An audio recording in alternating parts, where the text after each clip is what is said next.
Ah ok. Là on est motivé une émission de l'eau. Après bah moment moko na ki okoma na moi difficulté ngana moi sinangai dona ba na koma ki impuissance sexuelle. Na daki vraiment pour répondre sur c'était pour on ça moi sinangai bana. Donc aux autres les matins, ça avec ba prière na prophète David. Donc na minute on a le baboué na komi penda acte faiblesse sexuelle et ça le rappel spirituel papa. Bon, il y a des choses, c'est-à-dire quoi? Je dois m'expliquer. Il y a un verset biblique qui dit ils ont un problème n'a où c'est pas ya batu. Et ça peut na batum sous problème n'a où à travers le sang qu'il porte. Alors papa vu que révélation message on a qui la destruction des héritages maléfiques du sang. Na mon qui problème ya papa za ma kila na ye. Léopold Mutombo qui cartonne. Oui. Mais Azapé n'a pas collaborateur, Azapé n'a pas pasteur associé, Dieu Bazali. Mais tant que tombe la moi en Haïti, mais tant en Afrique du Sud, Dieu travaille avec les pères et les enfants et tout ça. Ils ont déjà un message, je dirais, il y a succession. Tu peux dire quoi pour l'héritage de l'église de l'eau? Alors, papa Léopold Mutombo baza bato ba souffrir na musala nzambe. Les bato ba pesa vie na bango mobimba pour na servir nzambe. Alors, il ne peut pas donner cette tolobité que basal ba a confiance à bato ba serviteur azana bango. Mais à ce qui concerne des grandes responsabilités, là on ne blague pas. Voilà basal la qui pire massaté parce que les actes sont ko melina pasteur 10 ans de ministère, 20 ans pembe na etanga église ya linga déplacer soit après ça non, il doit écouter Dieu. Ceux qui nous ont dit que ça moi na yo amone que moi na zotambola bien. Azapé serviteur, pourquoi pas le faire? Grand merci, mesdames et messieurs, très chers amis téléspectateurs, excellent week-end. Ça dépend de l'heure à laquelle vous nous regardez. Jérémy Luemba, les renards du désert est devant vous. Alors tout à l'heure, nous allons essayer de parler sur l'actualité religieuse avec notre invité que vous allez redécouvrir tout à l'heure. Alors, merci. Voilà, l'homme de Dieu, bonjour. Bonjour papa Jérémy, Tika Nzambe na lola apambola yo. Allez, voilà, merci beaucoup comme à l'accoutumée l'homme de Dieu, t'auras prié avant tout. Éternel et Dieu de gloire, le Dieu de toute suffisance, Seigneur, je déclare ton nom, sois élevé encore davantage dans cette émission. Yahweh Tikatos à la source, il y a bénédiction. Pour na mutunyo so akolanda biso na quelle que soit l'ère par laquelle akolanda biso Yahweh to sengi visitation na yo et à la partage na ye dans le nom de Jésus-Christ. Amen. Amen. Voilà, merci beaucoup l'homme de Dieu, bonne santé, bonne santé, ministère. Ça va, Nzamba zo sunga ministère to zo mona vraiment loboko ya Nzambe parce que batu bazo témoigner papa Jérémy na bisio par tous les coins du monde na monina nute mutu moko bengi ngai oyo na prier pour na ye na sali service et puis amoni bikamwa te mutu nyonso azo benga azo zwa bikamwa na ye eza ba slogan te soki Nzambe azalaki azo sala te mais tutiki déjà kolobela ye mais soki tozo continuer c'est parce qu'il y a les signes et les prodiges na lobaka toujours Moussala Nzambe ya solo, comme la Bible dit, on reconnaîtra un vrai prophète si les choses qu'il dit s'accomplissent. C'est-à-dire, quand je donne une prophétie, les choses doivent arriver. Allez, tout est dit. Je suis le prophète David Moupadi. Je suis actuellement dans la ville de Kinshasa. Mon numéro de téléphone c'est plus 243 85 27 21 884. Vous pouvez s'abonner à la chaîne YouTube David Moupadi TV. Allez, merci beaucoup, prophète David. On va progresser. Je vous laisse un minimum de temps pour exhorter Bandeko va perdre espoir. Bandeko va traverser un moment difficile spirituellement. Préparez un message pour eux. Bon, tout dans la question de la message au Nzamba Pessinga na période Oyo. C'est un message, il y a destruction des héritages maléfiques du sang. Destruction des héritages maléfiques du sang. Ils ont lié à sang? Oui. La destruction, il y a des héritages maléfiques du sang. Ok. Tous dans le livre, il y a Hébreux 12, 24. Alors, Bible Zolobanine. Le sang de Jésus porte le message que c'est lui d'Abel. C'est-à-dire, le sang peut porter le message. Lorsque je dis le sang peut porter le message, on doit savoir une chose dans la vie. Papa Jérémy, biso nyonso ndenge toza awa, tu héritas quelque chose et pas ba parents na biso. La première des choses au biso tu héritais pas ba boti na biso ezana numi tukate. Ezana banda côté et lo kwa liboso o muto zo hérité pas ba parents na eza makila. Alors lorsque tu hérites les sang, Bible zo lo balisu sunini. Nous sommes ce que nos pères ont été. C'est-à-dire ceux qui papa na zala kindoki, yo botami na makila kindoki, automatiquement tu as la sorcellerie. Voilà pourquoi tu tangi na Bible. Tozomona Isaac. Isaac a été combattu par les mêmes Philistins qui ont combattu Abraham. C'est-à-dire bitumba ya papa na ye okoki ko hériter yango. Ebele ba héritage stérilité ya famille. Ba tu ebele ba héritage ba freinage ya famille, c'est parce que ça na kati ya makila. Toujours le balisu souboé.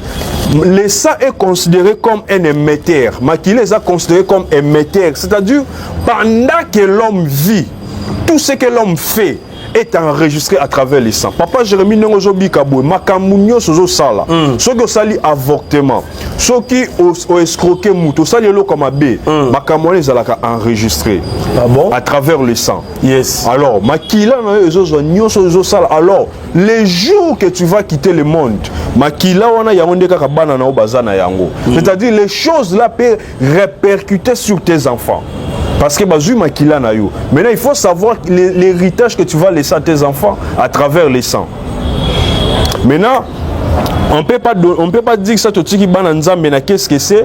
Alors, tant ozo benganga mosala nzambe, il y a les symptômes qui approuvent que tu as hérité des choses bizarres dans ta vie à travers le sang. Il y a les symptômes qui approuvent que Moutoyo a un héritage maléfique. Oza peut-être au beau takati. Ça fait partie des héritages que tu as hérité. Tu as la chasseresse tellement élevée. Aux gens ont des problèmes, impuissance sexuelle. Aux gens ont des difficultés. Bien, mais laisse-moi te dire, ces choses, elles ont à travers ma kilo zanango, ne s'inde komora au côté à côté témoigner. Il y a mon akilo beaucoup ensemble. Au place là qui n'a pas héritage maléfique du sang. Oiseau bika ba réalité moko sombre na vie na l'Éternel, le Dieu du ciel m'a mandaté pour nous déclarer l'icolo ba vie abatu, ko wendre batu, ko impacter ba vie abatu afin que Moutounio soit témoigné, Papa Jérémy. Allez, voilà, le message est bien passé sur la destruction des héritages maléfiques du sang. Je crois que par là vous voulez dire que bato mingi tozana bango na bomoyawa baza bloqué suite makila babotami nango. Le combat était le marron makila papa na bango bakoko na bango, c'est ça.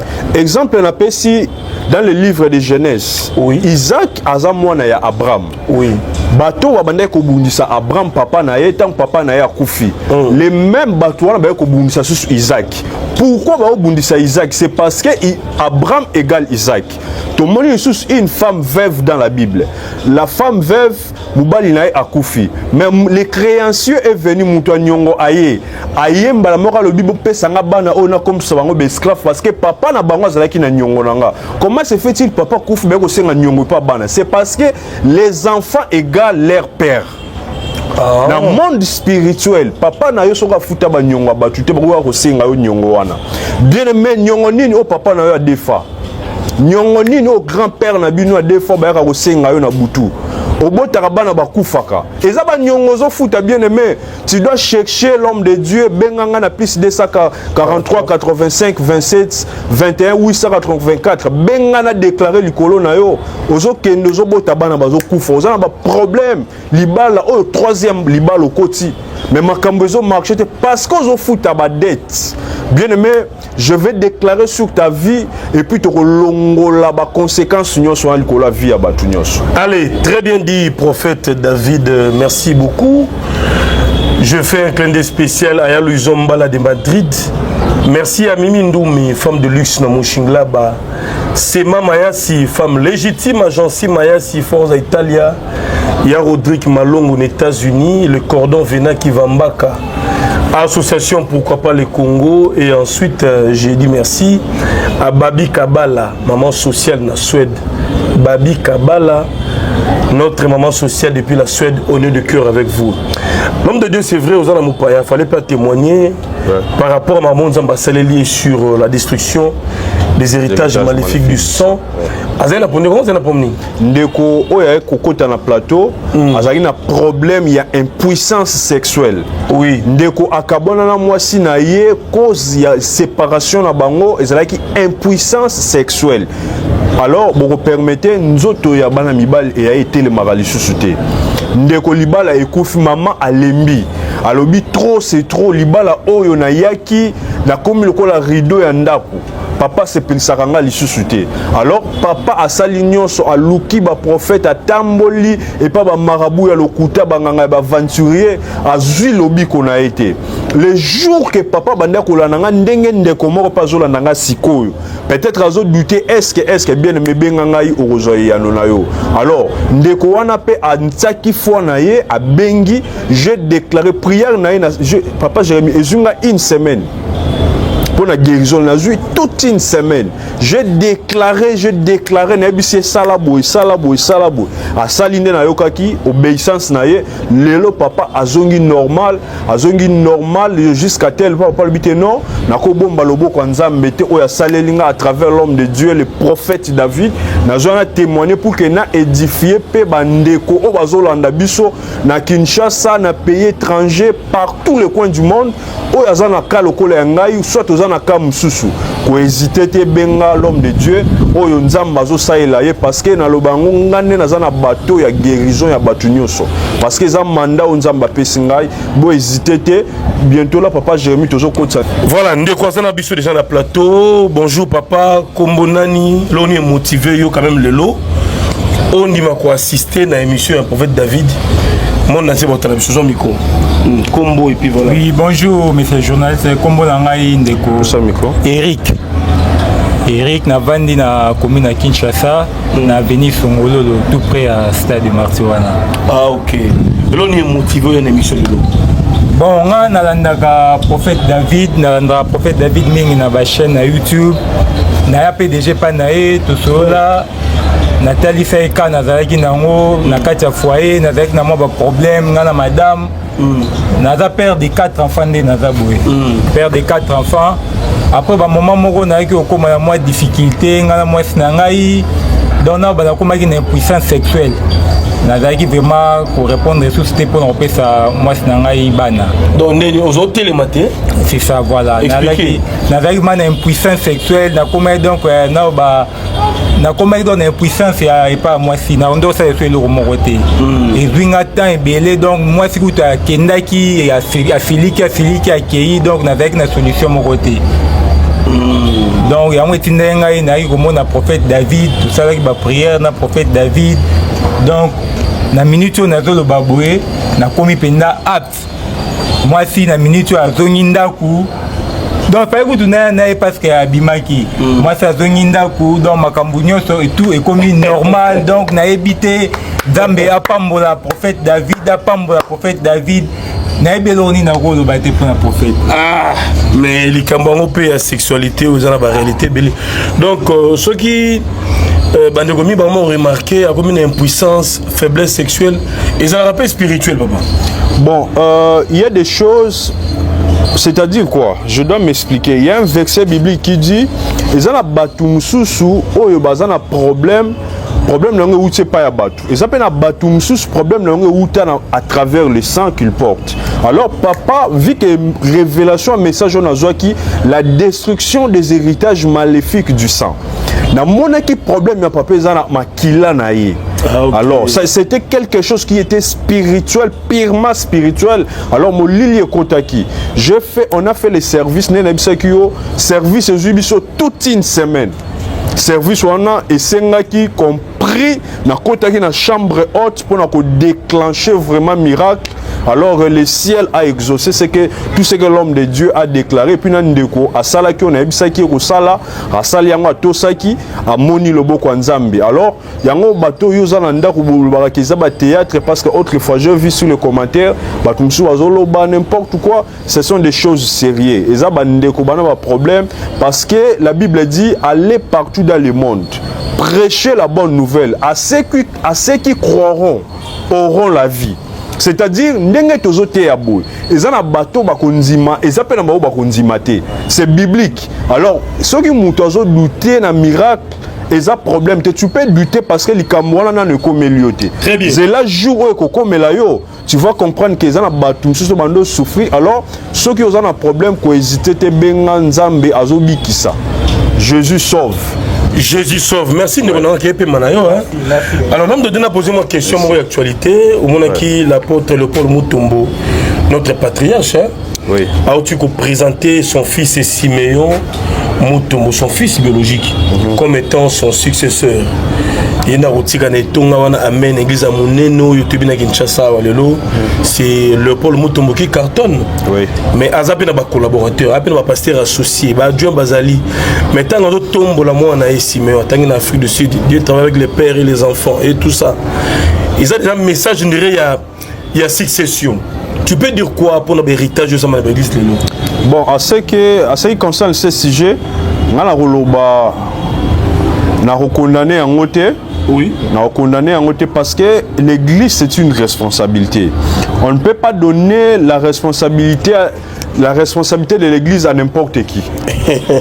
On donne pas cette responsabilité. On donne cette responsabilité d'abord au tal état mutema ya mutuana. Si est-ce qu'il a la compassion, est-ce qu'il aime d'abord l'œuvre. Alors, papa Léopold Mutombo baza bato ba souffrir na musala nzambe. Les bato ba pesa vie na bango mobimba pour na servir nzambe. Alors, il ne peut pas donner cette tolobité que basal ba a confiance te bato ba serviteur azana bango. Mais à ce qui concerne des grandes responsabilités, là on ne blague pas. Voilà basal la qui pire masate parce que les athées sont ko melina pasteur 10 ans de ministère, 20 ans pembe na etanga église ya linga déplacer soit après ça non, il doit écouter Dieu. Ceux qui nous ont dit que ça moi que moi bien, ça serviteur, pourquoi pas le faire? Moi je ne trouve pas c'est un problème. Donc héritage ma père na ba na l'église. Bon, église et ça héritage on doit savoir que mais ils sont aussi des serviteurs. Est-ce qu'ils ont la même grâce que leur père? Papa Jérémie, n'a pas ça exemple moro terre à terre. OK. Yo au fond ici maison d'habillement. Au louer mutumoka te karawana na maison d'habillement. Otie mutazo te kawana à côté la kambo. Mutana façon te kana na mwasi na yo. Bah ça ndenge moko te. Moi si na tanga osala moi il sait très bien que ça c'est notre vie. Elle ne peut pas blaguer avec ça. Oui. Ça te moi on a dit que non oza et puis on a besoin de foutre elle et moi. Parce qu'il est fait d'abord de tout son cœur. Donc il y a toujours la différence. Allez, tout est compris. Donc voilà, merci beaucoup. On répond plutôt sagement. Et par rapport à la suite, l'église, la réalité belée. Et il y a des pasteurs qui prient pour des gens, il n'y a pas de solution. D'autres pasteurs, quand on a la flagrance, sur les réseaux, il y a tellement de choses aux appels jeunes serviteurs de Dieu. Pour ne pas abus, on va passer, on va commettre tout ça. Il y a un ndeko moi simoko depuis mboka ya Angleterre a benga kingai alobi papa na sali ba service na ba sala nzambe belé na zo ba numéro na benga mais na zo solution té. Donc dans le bas on a début on reconnaîtra un vrai prophète si les choses qu'il dit arrivent. Alors, ndeko on a un problème au benga au comment ko lemba même ko sambela. Laisse-moi te dire s'il y a des faux, il y a aussi des vrais. S'il y a des faux billets, il y a aussi des vrais billets. Alors, il y a des serviteurs au bâtiment na kubanga nzambe. Les appels na ba oyo baza asilikolomo na kati moko libanda. Alors, ngolu oyo zui ya kolanda mission parce que kutena mosala nzambe ozo tambola na kubanga nzambe. Zato obetela ngo tolote, tozo miku misate meto yebi ndenge ni nzamba saila rabiso. Soko mekipe okomona. Nzambe wana koleka na nzela na yo. Alors, toza wana to ko présenter bino nzambe pour papa Jérémie. Émission lelo c'est émission pour na batunyo sauter. OK. Ça je dois préciser ça. Émission lelo eza pour na mutunyo sauter. Eza please pour na bato bana ba problème. Oh. Émission lelo eza spécial. Eza uniquement pour la maman moko boye à lembi ba rhumatisme, maman moko lembi makolopas, papa moko azana lembi impuissance sexuelle, ndeko moko na lembi vie à pauvreté, ndeko moko azole kama difficulté benga mosakoli na numéro eza wana plus 243 85 27 21 884 benga mosal na nzambe. Comme ça on a déclaré dans l'action qu'est-ce que tu dois faire parce que la Bible dit faites toutes sortes de prières. Peut-être prière oyo salaki tu n'as pas fait fait toutes sortes de prières. Alors, benga ce qu'on a l'accès à sorte de prière, il faut ça la licence pour que aux solution na yo. Allez, voilà, ça c'est tellement bien dit. Ozali prophète. De moi tout ninga il comme voyance. Pour mingi ba maso ba benga papa est-ce que ko mona ma vie nanga, yo pour mona ma vie abatu. Merci beaucoup, Papa Jérémy. Et sa question, ils ont dit tout nandoki. Est-ce qu'on peut pumbouer? Ok. Là, c'est les avis andoki. Maintenant, nous ne sommes pas les parenthèses nakangi. Alors, au tuninga soki na monara. Alors là, je dois être clair. Tous en a prophète du ministère, tous en a prophète Yadon, tous en a un voyant. Ah, okay. Maintenant, moi, je suis un voyant. Un voyant. Même si le ciel n'est pas ouvert, moi je peux prophétiser. Même si le ciel ne dit pas quelque chose, mais moi je peux dire. Et les choses que je dirai s'accomplira. Donc, dans des choses de Dieu, il y a des dimensions. Ok. Il y a des dimensions. C'est-à-dire, mais vie que tu as vie à consécration, vie de prière, vie à commis bomba. Parce que je crois que je télé, je crois que peut-être que Zambala liboso ou soit pour la deuxième fois. Alors, na trop kobima na télé mais nzamba ebisingai vu que ba fo ba komi belé, il est alors grand temps pour que yo apparaître pour que mutu nyoso kolanda de na na solution mutu nyoso. Nzamba pesinga eyano ya ba question batu nyoso quel que soit le pays que tu te trouves na solution na yo benga obika. Allez, Benga Obika. Benga Obika. Ça, c'est tellement bien dit. Je fais un clin d'œil spécial à Yalou Zombala de Madrid. Merci à Maître Lopeta, tour du monde depuis Luanda. Il y a Rodrigue Malong aux États-Unis. Babi Kabala, maman sociale, à niveau Suède. Le PDG Patrick Malouavengi, agence de fret Global Express na Château Rouge. 25 Curie Léon. Tinda Kolinayo, Paris vers Kin Paris, Paris Luanda, Luanda Paris, Paris Brazzaville, Brazzaville Paris. Tous allez en Afrique du Sud, tous allez en Turquie, Dubaï, Chine pour nos grossistes. Patrick Malouavengi, c'est le meilleur. Problème il y a teint, problème il y a peau, nous avons ma kwanza, bouton, batache, selon ma pekezo si la yote, nduta. Tampon et longi zikio, tu n'as pas de solution, tu ne sais pas appliquer quelle lotion, benga rapidement Mika cosmétique à réparer le pousseau calmement avec des produits sans hydroquinone aussi. La numéro les allez afficher, ils allaient plus 243 89 98 27 674. Je pense que vous avez solution pour le pousseau naïo. Parce que les de beauté diamant payé na savon na ngo ezaki toko makasi. Merci beaucoup cher prophète David. On va vous libérer juste un message d'espoir na bandeko ba beli, bandeko baza bloqué na ba loi na ba lien famille. Bandeko bazo lota bandoto mabe, ndeko bazo zela amata na vie. Ba pese ba prophétie belé mais jusque là rien ne se concrétise. Montrons corruption. OK. Merci beaucoup Papa Jérémy pour Motuna Kitoko Oyo Pesibiso. Alors j'aimerais bien dire à toute personne parce que la vie est faite des problèmes. Alors dans la vie les problèmes arrivent pour que tu matin na dimension mususu. Ce que moi likamwe comme lio ezala raté pour ebomayo. Mais problème est comme la mutu pour que o surmonter yango. Alors ndengo kutanina musana nzambe ko hésiter te ko benga, on va t'orienter dans la prière. Alors message na repesa yo comme je viens de parler, nous avons hérité ce que nos pères ont fait. Papa na yo azalara chef coutumier.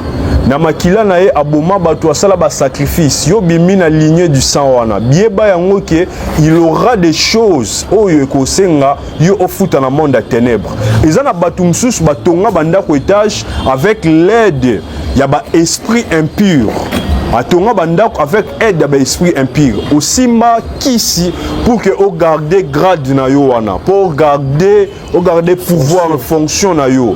Alors yeba otongeli banda kuna yo na fonction wana.